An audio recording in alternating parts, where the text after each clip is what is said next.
نبی صلی اللہ علیہ وسلم نے ارشاد فرمایا من صام رمضان ایمانا واحتسابا غفر له ما تقدم من ذنبی، کہ جو رمضان کے روزے رکھے ایمان کی حالت میں اور اللہ سے اجر و ثواب لینے کے لیے، اس کے گزشتہ گناہ معاف ہو جاتے ہیں۔ فضیلت تو یقیناً بہت بڑی ہے، لیکن میرے بھائیوں درمیان میں دو شرطیں لگا دی گئی ہیں۔ پہلی شرط یہ ہے کہ روزہ رکھنے والا مومن ہو، دوسری شرط یہ ہے روزہ رکھنے کا مقصد اللہ سے اجر و ثواب لینا ہو، اللہ کو راضی کرنا ہو، دنیا والوں سے شاباش لینا مقصود نہ ہو۔ پہلی شرط بہت زیادہ اہمیت رکھتی ہے کہ آپ ایمان پہ ہوں، اسلام پہ ہوں، توحید پہ ہوں۔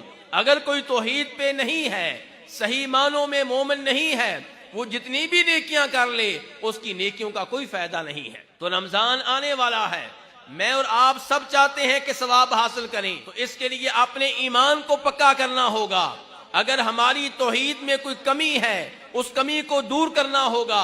اگر ہم کسی شرکیہ کام میں ملوث ہیں تو اس سے توبہ کرنا ہوگی۔ اگر ہمارا ایمان پکا ہوا پھر آمنہ کے لال صلی اللہ علیہ وسلم کی خوشخبری ہے کہ جو ایمان کی حالت میں اور اجر و ثواب کے لیے روزے رکھے گا اس کے پہلے گناہ معاف کر دیے جائیں گے۔